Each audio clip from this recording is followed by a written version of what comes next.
Be honest, how many times have you said this? I'll do it tomorrow, but tomorrow just becomes next week, and next week becomes next year. How many times has that happened?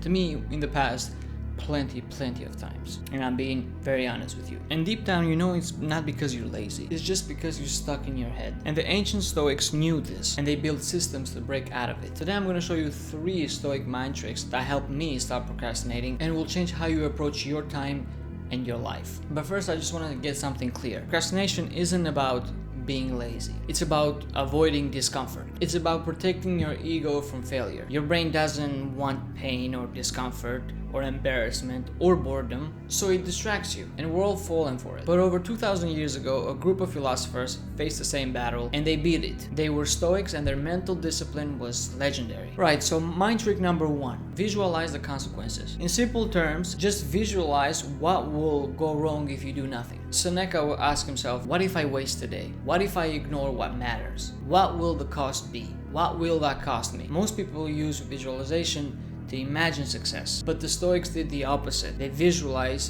failure to spark urgency. Here's what you can do to practice this mind trick. Next time you're tempted to just scroll or delay your tasks or just to procrastinate, stop and ask yourself this: what will happen in a week? Will I still be broke, unfit, unfulfilled? See, my friend, you gotta understand that fear is not always the enemy. When used right, can be fuel, because your mind gets comfortable with just avoiding things, and you gotta switch that around. You gotta teach yourself, you gotta rewire your brain, and then when you get yourself scared, you build the urgency. If I don't do this right now, this will happen, and in this way you can also prevent regrets happening. Okay, mind trick number 2, love the process, not the outcome. The second trick is also called sometimes the love of fate. It sounds very deep, but here's what it actually means. Fall in love with the grind. Marcus Aurelius wrote, "The impediment to action advances action. What stands in the way becomes the way," basically. The Stoics never really accepted difficulty. Every boring task or every challenge that they faced was seen as a gift. It's a gift. It's a moment where you can learn and improve yourself.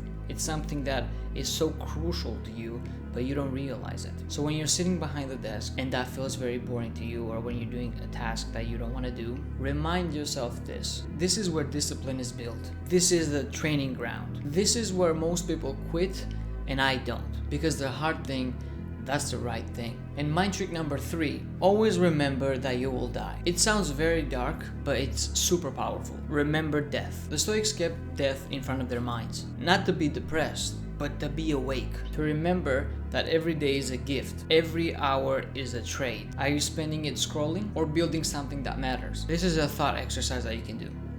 Look at your calendar and cross out today. You'll never get it back. And now ask yourself, what would I do if I only had 100 days left? Would you wait? Would you waste your days? Would you put off your goals for some other day? Or would you just start right now? Here's the truth. You're not lazy and you're not broken. You just need tools. Mental tools that work with your psychology, not against it. The Stoics didn't wait around to feel motivated to do things. They acted with purpose, even when it was hard. And so can you. If you don't have a purpose, you just waste your life.